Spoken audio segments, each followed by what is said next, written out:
धनुर्धर अर्जुन की कथा।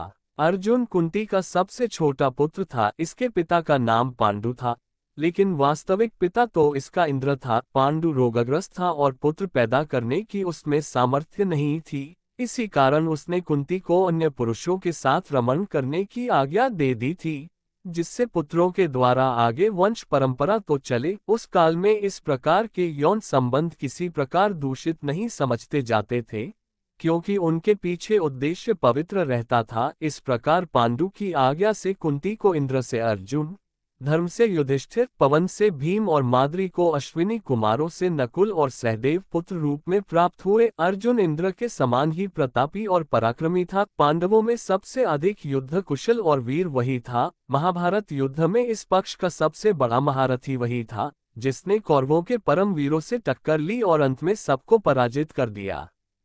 इंद्र ने पिता होने के नाते समय समय पर अर्जुन की सहायता की थी। गुरु द्रोणाचार्य ने इसको धनुर्वेद की शिक्षा दी थी। उस समय पाठशाला में कौरव पांडव सभी मिलकर अस्त्र शस्त्र विद्या सीखते थे। अर्जुन उन सब में तीव्र बुद्धि वाला था। गुरु के बताने पर तत्क्षण ही बात उसकी समझ में बैठ जाती थी और वह उसी समय उसका प्रयोग करके सभी अन्य साथियों को विस्मित कर देता था। कौरवों के विद्वेष का एक कारण ये भी रहा, गुरु द्रोणाचार्य उसको अपने पुत्र अश्वत्थामा से भी अधिक चाहते थे। वह भी सदा गुरु की भक्ति में सन्नद्ध रहता था। इसी गुरु भक्ति के कारण तो वह महाभारत युद्ध प्रारंभ होने से पूर्व युद्धस्थल पर खड़ा हुआ व्यथित हो उठा था कि गुरु और इस भारतीय समुदाय को मारकर ऐसा कौन सा सुख है जिसकी मैं कामना करूं।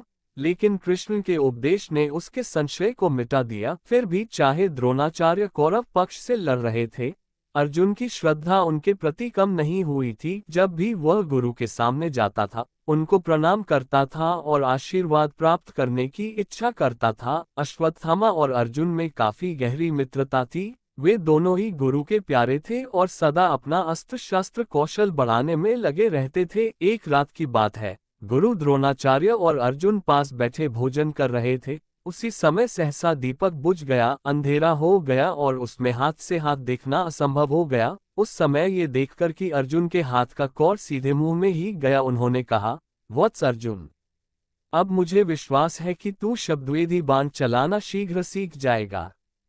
उसी समय द्रोणाचार्य ने शब्दवेदी बाण चलाना अर्जुन को सिखाया और वह कुछ ही क्षण में उसकी क्रिया सीख गया। उसी के द्वारा तो उसने अनेक स्थलों पर शत्रुओं के कुचक्रों को व्यर्थ कर दिया था। एक बार गुरु द्रोणाचार्य ने इसकी परीक्षा भी ली थी। जब वे अपने शिष्यों के साथ गंगा नहाने गए तो जल में उतरते ही एक मगर ने उनका पैर पकड़ लिया। द्रोणाचार्य ने शिष्यों की परीक्षा लेने हेतु पुकारा, वत्सो, मुझे यहाँ एक ग्राह ने पकड़ लिया है। ये जल के भीतर मुझे खींचे ले जा रहा है, आकर मुझे बचाओ। गुरु की पुकार सुनकर सभी छात्र भाग कर आए, लेकिन तट पर आकर सभी किंकर्तव्य विमूढ़ से होकर एक दूसरे की ओर ताकने लगे। अकेला अर्जुन ऐसा था जिसने उसी क्षण धनुष पर बाण चढ़ाकर जल के भीतर मारे और पांचों बाणों से उस ग्राह को मार डाला। इस तरह की तत्काल बुद्धि अर्जुन में ही थी। परिस्थिति के सामने झुकना तो उसने सीखा ही नहीं था। कैसा भी बड़े से बड़ा संकट आने पर वह चुनौती देकर खड़ा हो जाता था और कभी अपने जीवन तक की चिंता नहीं करता था। उसके समान साहसी और बुद्धिमान शायद ही दूसरा कोई था। जब उसने ग्राह को मारकर गुरु को भीषण संकट से बचा लिया तो गुरु ने प्रसन्न होकर उसे प्रयोग और उपसंहार सहित ब्रह्मशिर अस्त्र चलाना सिखाया। इसी प्रकार की एक और परीक्षा गुरु द्रोणाचार्य ने ली। परीक्षा के लिए एक दिन निश्चित कर दिया। सभी शिष्य अपने साहस और कौशल का दंभ करते हुए मैदान में आकर खड़े हो गए, लेकिन उन सब में अर्जुन ही सबसे अधिक कुशल और साहसी प्रमाणित हुआ और गुरु द्रोणाचार्य ने उसकी हृदय से प्रशंसा की, जिसे सुनकर दुर्योधन के हृदय को धक्का लगा। कौरवों में से कोई योद्धा वह काम नहीं कर पाया था जो अर्जुन ने किए थे। अंत में कर्ण ने आकर वह सारा कार्य कर दिखाया। तब दुर्योधन को कुछ संतोष आया। कर्ण भी अर्जुन की तरह ही वीर और युद्ध विद्या में निपुण था। उसको तो गुरु भी परशुराम जैसे मिले थे, जिन्होंने अपने अपूर्व पराक्रम से पृथ्वी को 21 बार क्षत्रियों से रहित कर दिया था। वह कभी भी अर्जुन के कौशल की प्रशंसा नहीं करता था और सदा उसके प्रति एक ईर्ष्या का भाव इसके हृदय में बना रहता था। इसी कारण वह कभी भी पांडव पक्ष में नहीं मिल पाया। उसकी विशेष शत्रुता तो अर्जुन से थी, क्योंकि उसे ही वह अपना प्रतिद्वंद्वी समझता था। सच भी था, अर्जुन के सिवा दोनों पक्षों में और कोई ऐसा योद्धा न था जो बाण विद्या में उसको पराजित कर सकता था। अर्जुन ने भी छल से उसको मारा था। अर्जुन के अपार पराक्रम का परिचय हमें उस समय भी मिलता है जब उसने कर्मक्षेत्र में गंधर्वराज अंगारपूर्ण का सामना किया था। गंधर्वराज महापराक्रमी था और पहले पहल उसने अर्जुन को इस तरह ललकारा था जैसे पर्वताकार देह वाला एक योद्धा एक साधारण व्यक्ति को ललकारता है।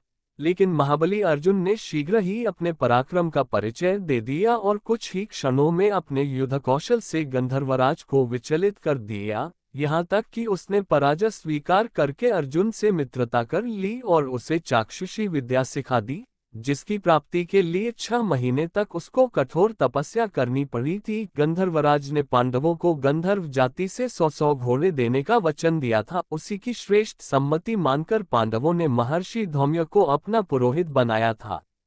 धनुर्विद्या में अर्जुन ने जो अद्वितीय कौशल प्राप्त कर लिया था, परिचय हमें द्रौपदी स्वयंवर के समय भी मिलता है। राजा द्रुपद की पुत्री द्रौपदी का स्वयंवर होने वाला था। देश विदेश से महापराक्रमी क्षत्रिय कुमार राजकुमारी का वरण करने की इच्छा से आए हुए थे। उस समय पांडव वनवास का समय काट रहे थे। उन्हें भी जब स्वयंवर का पता चला तो कौतूहलवश वे भी द्रुपद की नगरी में आ पहुंचे। शर्त ये थी कि जो कोई योद्धा स्तंभ के ऊपर घूमती हुई मछली की आंख को नीचे तेल में उस मछली की परछाई को देखकर वेद देगा, उसे ही द्रौपदी अपने पति के रूप में स्वीकार कर लेगी। स्वयंवर मंडप में उपस्थित सभी योद्धाओं ने अपना अपना कौशल दिखाया, लेकिन कोई भी उस आंख को नहीं वेद पाया। कौरव भी वहां उपस्थित थे। वे भी प्रयत्न करने के पश्चात लज्जित होकर अपने अपने स्थान पर आ बैठे। जब सभा में चारों ओर निराशा व्याप्त हो गई तो कर्ण ने उठकर अपना बाण उस मछली की आंख के लिए साधा और वह वीर निश्चित ही उसको वेद देता।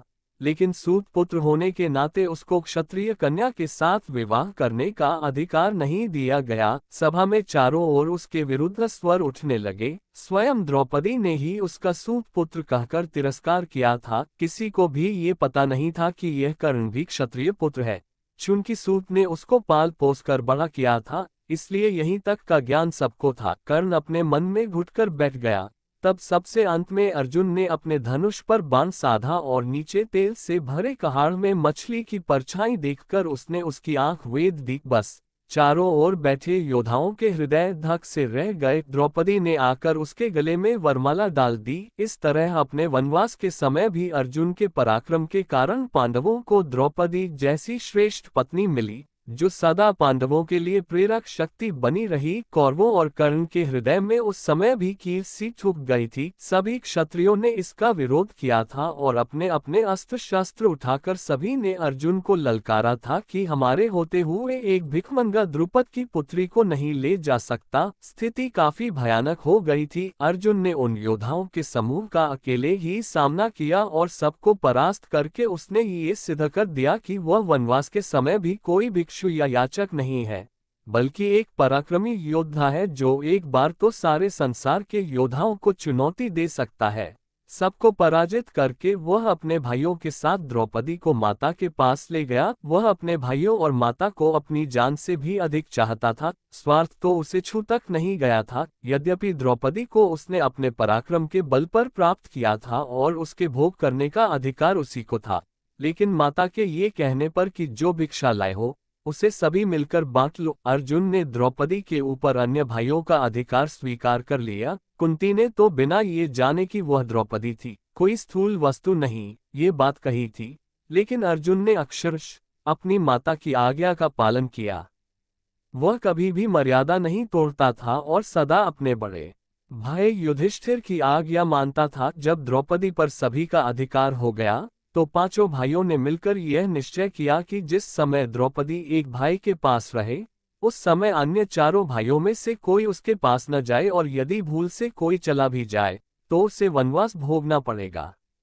एक समय की बात है, युधिष्ठिर द्रौपदी के साथ एकांत में थे और जहां वे थे वहीं अर्जुन का धनुष रखा हुआ था। एक ब्राह्मण की रक्षा करने के लिए उसको धनुष की आवश्यकता थी, अतः वह नियम तोड़कर अंदर चला गया और धनुष ले आया। इस तरह उसने ब्राह्मण की रक्षा तो कर ली, लेकिन जो मर्यादा निश्चित की जा चुकी थी उसको मानकर वह वनवास भोगने चल दिया। वनवास में तीर्थ यात्रा करते समय मध्य देश में उसको नागन्या उलूपी प्राप्त हो गई। उसके साथ सहवास करके उसने एक पुत्र उत्पन्न किया था जिसका नाम बभ्रुवाहन था। यह बालक अभिमन्यु की तरह ही महापराक्रमी था। अपने पिता अर्जुन को न पहचानकर जब उसने उसी से युद्ध किया था, तब एक बार तो अपने पराक्रम से अर्जुन को भी मूर्छित करके उसे युद्धस्थल पर पटक दिया था। इसी वनवास काल में ही अर्जुन की श्री कृष्ण से भेंट हुई। जब वह पश्चिम में प्रभास क्षेत्र में पहुंचे तो श्री कृष्ण भी द्वारका से आए थे। कृष्ण ने उसे द्वारका चलने का निमंत्रण दिया तो वे द्वारका आ गए। नियम का पालन करता हुआ अर्जुन नगर के भीतर नहीं घुसा, बल्कि रैवतक पर्वत पर ही ठहर गया। वहीं बलराम तथा यादवगण प्रमुख व्यक्ति उनसे मिलने आए। कुछ दिन तक वह वहीं रहा। इसी बीच में एक उत्सव हुआ जिसमें उसने कृष्ण की बहन सुभद्रा को देखा। उसके रूप और लावण्य को देखकर वह उस पर मोहित हो गया।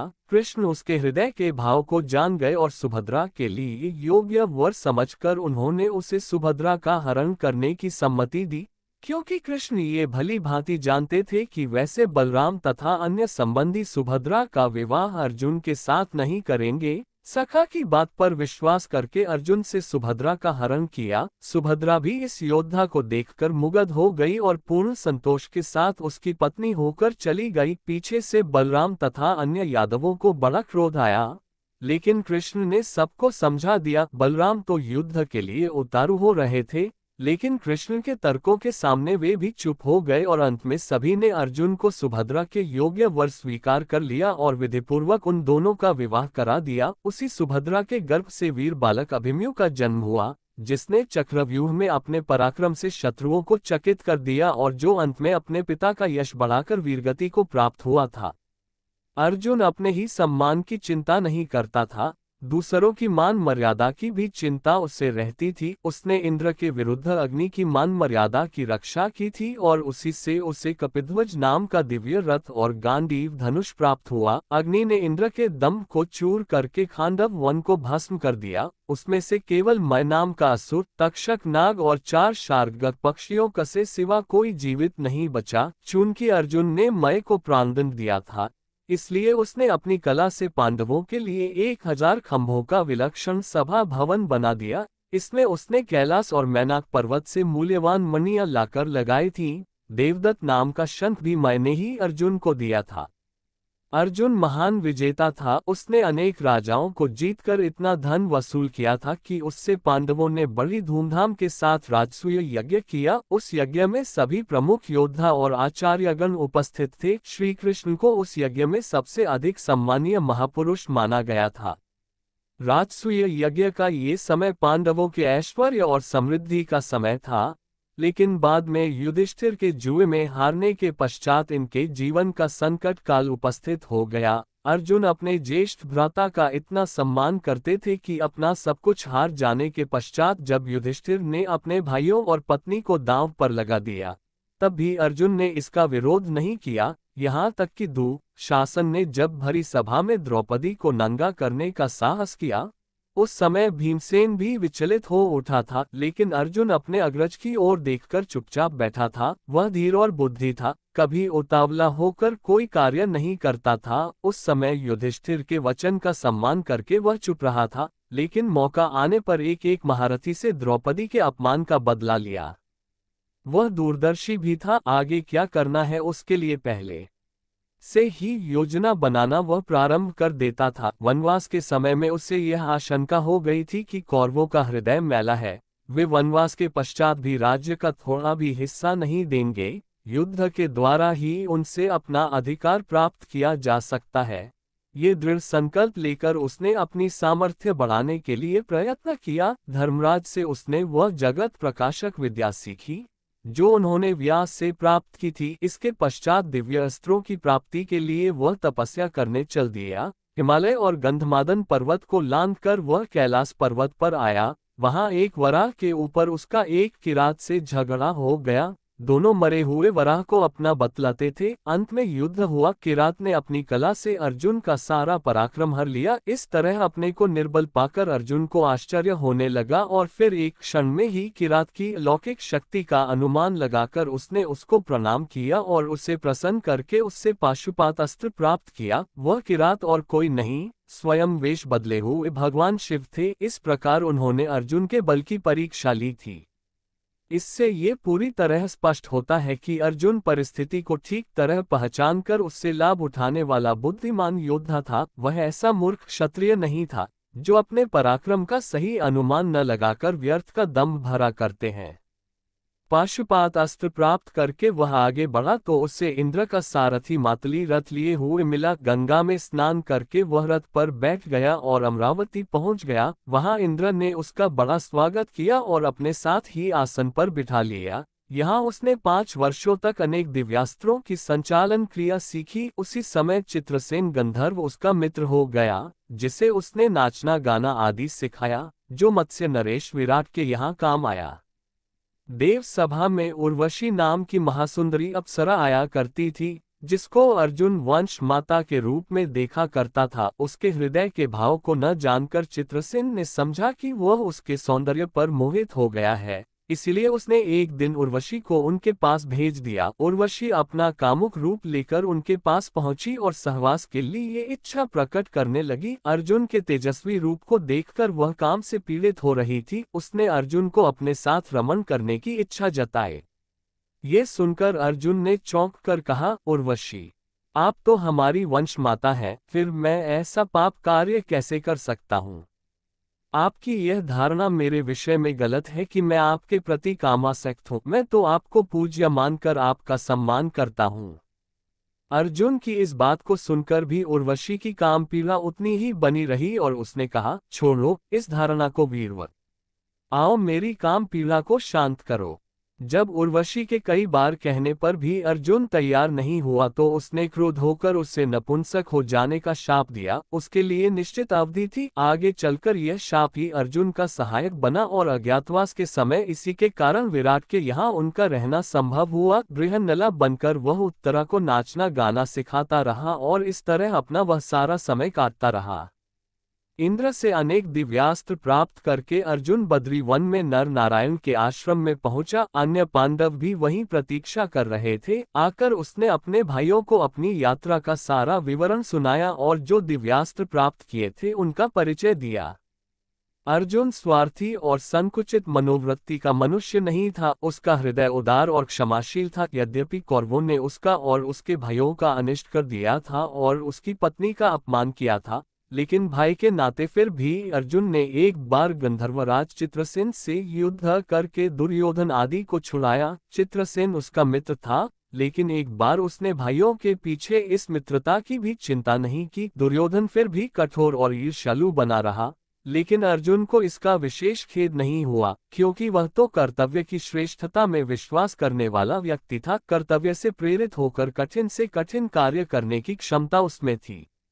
इसी प्रकार कर्तव्यपरायणता का परिचय उसने उस समय दिया था जब वह अज्ञातवास के समय राजा विराट के यहाँ ठहरा हुआ था और कौरवों ने विराट के ऊपर आक्रमण कर दिया था। झूठा दम भरने वाला उत्तर उस समय अर्जुन को सारथी बनाकर युद्ध के लिए ले गया था, लेकिन वह कौरवों की सैन्य शक्ति देखकर डरकर भागने लगा। तब अर्जुन ने उससे रोककर कौरवों का स्वयं सामना किया और उन्हें परास्त किया। राजा विराट के प्रति अपने कर्तव्य का वह इसी तरह पालन कर सकता था, इसीलिए अपने भाइयों का भी उसने सामना किया। इससे स्पष्ट हो जाता है कि अर्जुन को किसी व्यक्ति विशेष से लगाव नहीं था, बल्कि कर्तव्य, न्याय और सत्य की भावना ही उसके जीवन के लिए प्रेरक शक्तियां थीं। फिर अभिमान तो उसको छू तक नहीं गया था। बड़े से बड़ा कार्य करके वह अपने पराक्रम की डींग नहीं मारता था। दूसरों को प्रशंसा करते हुए सुनकर भी वह कुछ नहीं बोलता था।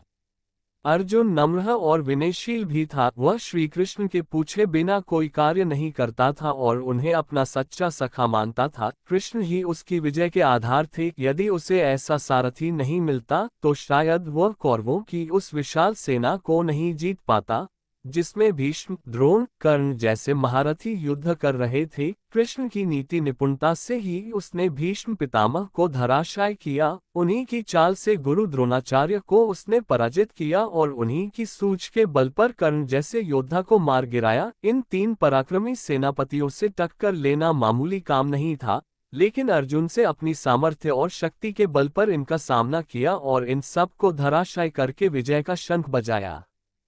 कृष्ण ने अनेक बार उसके जीवन की भी रक्षा की थी। पहले पहल तो भीष्म जैसे पराक्रमी से ही उसका बचना कठिन था, फिर कर्ण तो उसे जीवित कभी नहीं छोड़ता जब उसने सर्प के विष में बुझा बाण उसकी ओर लक्ष्य करके मारा था और यह घोषणा की थी कि अर्जुन मारा गया। तब श्री कृष्ण ने ही घोड़ों को बिठाकर रथ को नीचा किया था, जिससे वह भयानक बाण अर्जुन का मुकुट काटकर ही निकल गया था, नहीं तो उस दिन उसके जीवन का अंत था। इस तरह अनेक स्थलों पर हम अर्जुन के जीवन में कृष्ण की महत्ता पाते हैं। कृष्ण के उपदेशों के फलस्वरूप ही वह निष्काम कर्मयोगी हो गया था। कर्तव्य के आगे सुख और दुख एक जैसे ही उसको दिखाई पड़ते थे। इसी उपदेश की शक्ति से वह पूरे महाभारत युद्ध में कभी विचलित नहीं हुआ। हम पहले ही देख चुके हैं कि स्वार्थ तो उसके हृदय पर कभी अधिकार नहीं जमा सका था। इंद्र ने उससे इंद्रपुरी में रहकर ऐश्वर्य भोगने के लिए कहा था, लेकिन अपने सुख के लिए उसने भाइयों का तिरस्कार नहीं किया। वास्तव में वह पूरा साधक था, एक बार जिसकी भी दृढ़ कल्पना अपने हृदय में कर लेता था, फिर कोई भी शक्ति उसे उस मार्ग से हटा नहीं पाती थी। इसी प्रकार उर्वशी के ऊपर कामासक्त न होकर उसने अपने अखंड ब्रह्मचर्य का परिचय दिया था। एक तरह से देखा जाए तो वह जितेंद्रिय था, उसको अपने मन पर अधिकार था और जब कभी किसी प्रकार का संशय उठता भी था तो कृष्ण उसको दूर करने के लिए उसके पास रहते थे। उसके किसी के साथ प्रणय संबंध जोड़ने में भी एक प्रकार गौरव रहता था। छिपकर प्रेम करना तो उसे आता ही नहीं था। वह तो पहले अपने पराक्रम का परिचय देता था और अपने आप को पूरी तरह समर्थ प्रमाणित करके किसी सुंदरी से प्रेम करता था। उसके प्रेम में वीरों की सच्चाई थी। राजपरिवार का व्यक्ति होते हुए भी वह कूटनीति नहीं जानता था। वह तो सीधा सच्चा योद्धा था, पर्वत से टकराने की सामर्थ्य रखता था, लेकिन साम, दाम, दंड, भेदपूर्ण नीति में निपुण नहीं था। इसके लिए तो कृष्ण ही सदा उसको मार्ग दिखाया करते थे। वह तो इतना सीधा था कि स्वयं अपने समर्थक धृष्टद्युम्न से ही इस आधार पर उलझ पड़ता था कि उसने द्रोणाचार्य को मारा था। यद्यपि द्रोणाचार्य के वध के पीछे सारी चाल तो कृष्ण की थी, धृष्टद्युम्न ने तो उस चाल के बाद द्रोणाचार्य को केवल मार डाला था और फिर द्रोणाचार्य का मरना पांडवों के हित में ही था।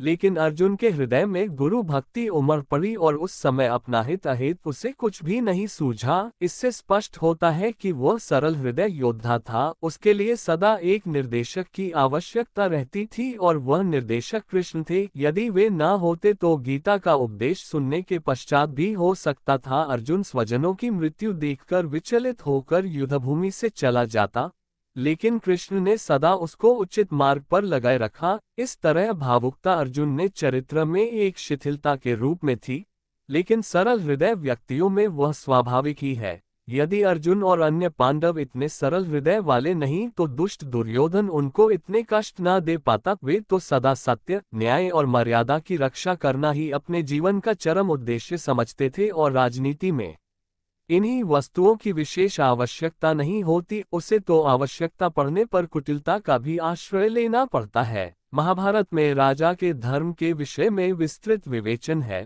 उसमें राजा की नीति का वर्णन किया गया है और बताया गया है कि भेद नीति से राजा को अपने शत्रुओं का दमन करना चाहिए। सरलता और सच्चाई का आश्रय लेने से शत्रु कभी वश में नहीं आ सकता। यही पांडवों की कमजोरी थी, लेकिन कृष्ण जैसे कूटनीतिज्ञ उनके साथ थे, इसीलिए अंत में विजय उनकी हुई। इस सरलता का एक उदाहरण यही है कि अर्जुन के पुत्र का वध कौरवों ने कर दिया था और उस पर दुखी होकर उसने जयद्रथ को मारा था। लेकिन अगर वह चाहता तो अपने दिव्य अस्त्रों के बल से सभी शत्रुओं का विनाश कर सकता था। लेकिन उसने ऐसा नहीं किया। दूसरी तरफ अश्वत्थामा को देखो कि कितने दिनों तक उसके हृदय में प्रतिशोध पलता रहा और अंत में उसने द्रौपदी के 5 पुत्रों की हत्या करके ही चैन लिया। यहाँ तक कि पांडवों को पूरी तरह नष्ट करने के लिए उसने ब्रह्मास्त्र का प्रयोग भी किया था। ऐसा निर्दयतापूर्ण कार्य अर्जुन कभी नहीं कर सकता था। उसने अपनी प्रतिशोध की आग को शांत करने के लिए निहत्थे बालकों पर कभी हाथ नहीं उठाया। वह तो योद्धाओं को ललकारना जानता था और उन्हीं को पराजित करने में सच्चा गौरव मानता था। इस तरह कहीं भी देखें, अर्जुन ने कूटनीति का कभी आश्रय नहीं लिया।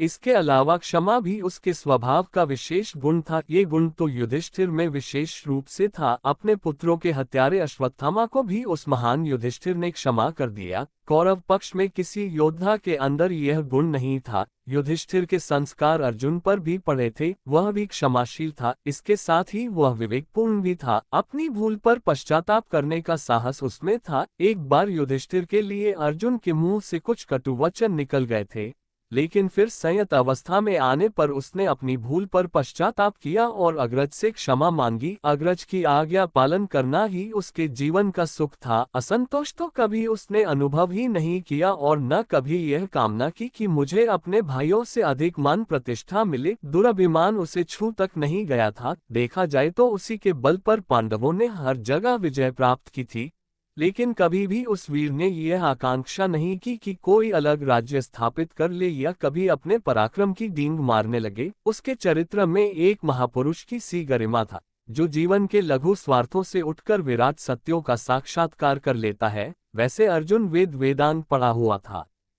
कभी कभी लोग कर्ण का अन्यायपूर्ण वध करने के बारे में अर्जुन को दोषी ठहराते हैं, लेकिन स्पष्ट बात यह है कि यह सारा इशारा तो श्री कृष्ण का था। यदि कृष्ण आदेश नहीं देते तो अर्जुन कभी कर्ण को रथ का पहिया निकालते समय नहीं मारता, चाहे वह परास्त हो जाता, लेकिन कर्ण के सामने आकर युद्ध करता। कृष्ण ने परिस्थिति को देखकर ठीक ही किया था। इसके अलावा कर्ण को मारना और किस तरह से संभव नहीं था। फिर विधाता की गति भी कुछ ऐसी ही थी। कर्ण को परशुराम का ये शाप भी था कि अर्जुन से युद्ध करते समय वह शस्त्र प्रयोग करना भूल जाएगा। इसलिए अर्जुन को इस संबंध में किसी प्रकार दोषी ठहराना उचित नहीं है। इसी प्रकार भीष्म पितामह की भी हत्या अन्याय से अर्जुन ने नहीं की थी। स्वयं भीष्म ने ही अपनी मृत्यु का उपाय उसे बता दिया था। फिर उसके लिए किसी प्रकार के छल के लिए स्थान ही नहीं था। उक्त विवरण से हमें यही पता चलता है कि अर्जुन एक अजेय योद्धा था, लेकिन कृष्ण ही उसके एक ऐसे साथी थे जिनकी सहायता से उसके सभी कार्य पूर्ण हो जाते थे। जब कृष्ण इस संसार को छोड़कर चले गए, तो अर्जुन ने देखा कि उस गांडीव धनुष द्वारा अर्जुन कृष्ण की स्त्रियों की आभीरों से रक्षा नहीं कर सका। वे लोग उन स्त्रियों को लूटकर ले गए और अर्जुन गांडीव की प्रत्यंचा नहीं खींच सका। वह वृद्ध और दुर्बल हो गया था। उस समय उसका यह अहंकार भी टूट गया था कि वह एक अदम्य और अजेय योद्धा है। वह उसी निर्जन वन में अपने साथी और गुरु कृष्ण की याद में विलाप करने लगा था। महाभारत युद्ध के 36 वर्ष पश्चात सभी पांडव हिमालय की ओर चले गए और वहीं गलकर इस संसार से सदा के लिए उठ गए। इस तरह महाभारत के इस परम योद्धा की जीवन यात्रा समाप्त हुई। इसी भगवान की वीडियो देखने के लिए सब्सक्राइब करें चैनल को और बेल आइकॉन दबाएं।